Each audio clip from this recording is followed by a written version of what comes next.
Hey guys, Puff and Snuff here. Ian checking in. Hey, I've been away for about a week or probably about 2 weeks. Had one of those late winter, early spring colds that just kind of hang on and never go away. But that's cleared up and I am back. You know, when I'm under the weather, I don't snuff. I don't care for menthol very much. I don't do mentholated snuffs, so there's not a whole lot of menthol medicated snuffing to help clear things out when I'm under the weather. I just kind of put the stuff on a shelf, put the pipes on a shelf, and wait for things to get better. They are better, and I am back.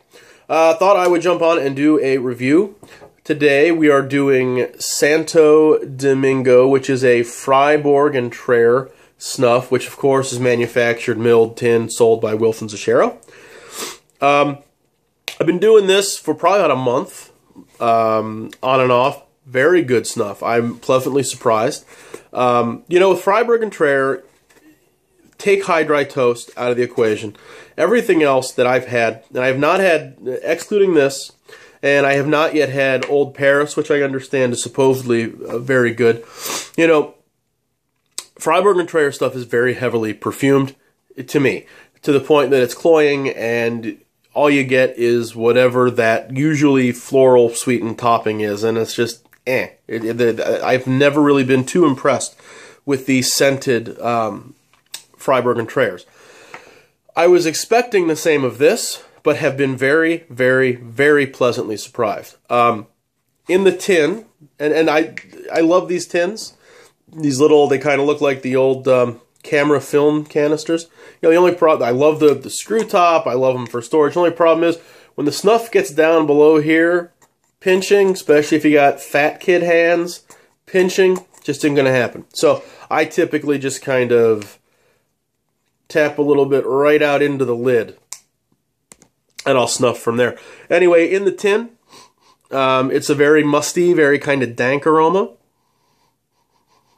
Kind of reminiscent of a, okay, I want to say reminiscent of a basement, but I think that's going to conjure some images of like a moldy basement.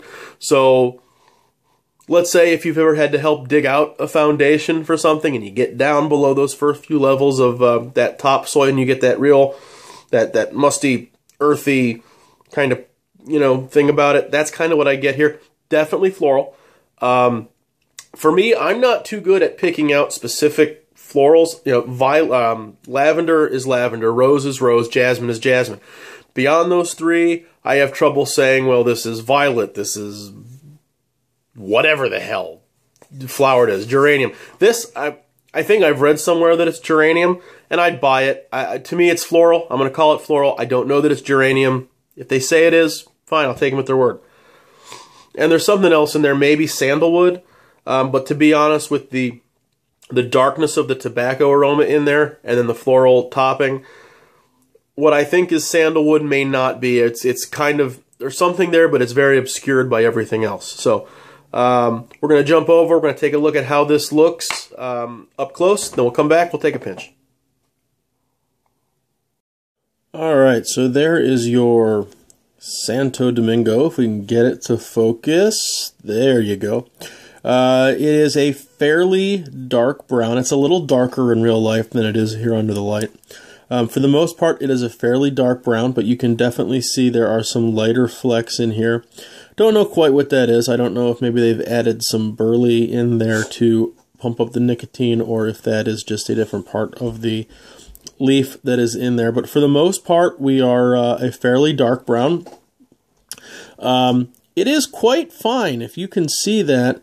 You know, for being as dark as it is and as moist as it is, you'd expect it to probably be a coarser grind, much like what a lot of the Sam Gawith blends are, but this is actually relatively fine.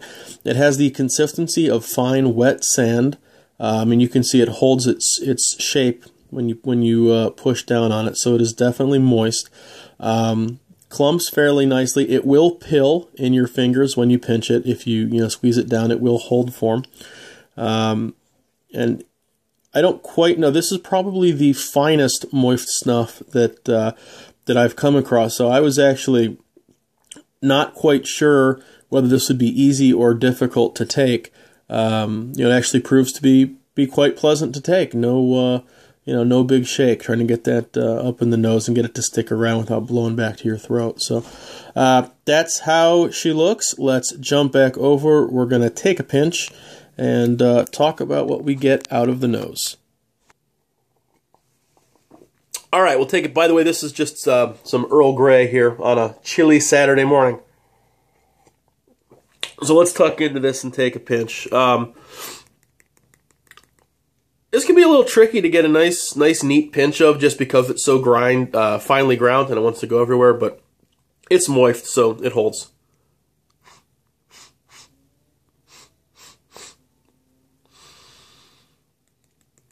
It's really, really nice. While the aroma develops a little bit here, I would start by saying super easy to take.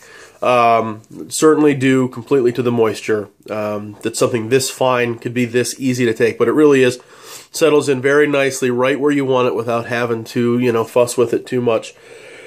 There's a little bit of sting, but not a whole lot, so I'm guessing this is moderate to slightly less than average on the nicotine. It is really, really nice, guys. I really like this stuff. And my, my personal technique is that I will generally take a puff or take a sniff, let it settle in, let things start to develop a little bit, and then come in almost right afterwards with round 2. Which may be why I go through Snuff so damn fast. Yeah,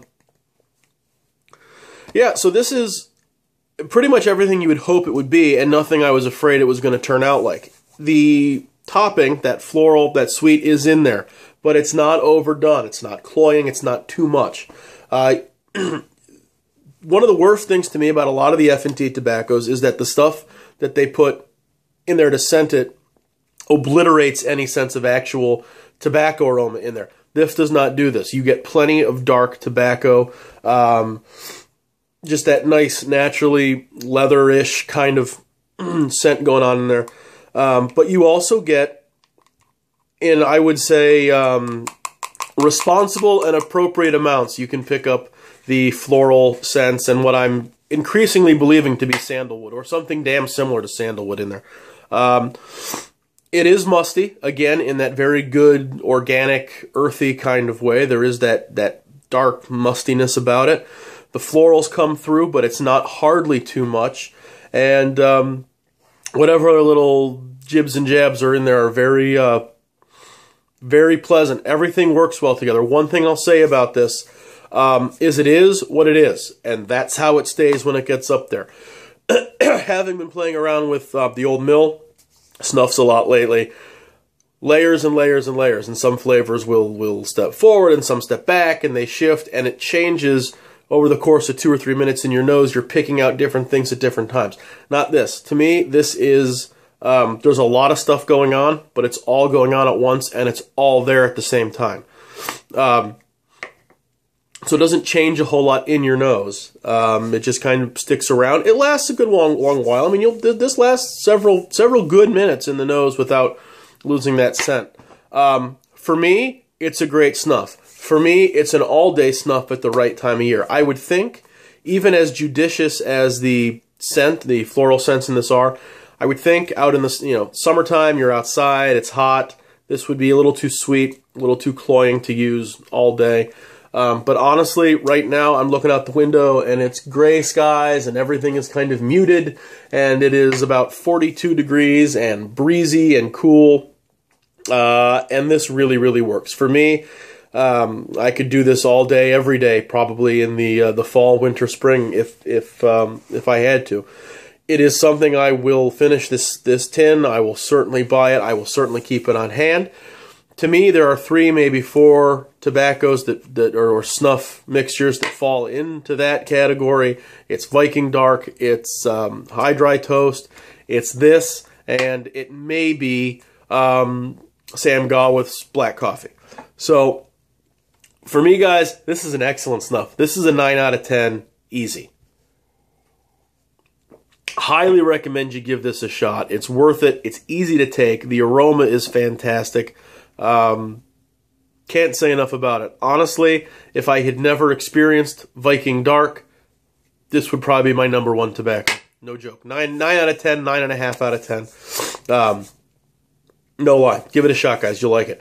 Hey, real quick before I get out of here, two things. One, in addition to this, I've also been, when I first opened the box from Old Mill, I took 1 pinch of limoncello, put it in the fridge since then. Just cracked it this morning, and I love it. Probably going to have a review of that coming soon. Also, I got a new pipe. It's an estate pipe. It's a Peterson Bent Bulldog. The shape is the Kinsale. I got it 2 days ago. It's been sitting down there drying. I gave it, cleaned out the bowl, cleaned out the shank, sanitized everything. So I'll show you that. That's all from me, guys. Take it easy. We'll see you later.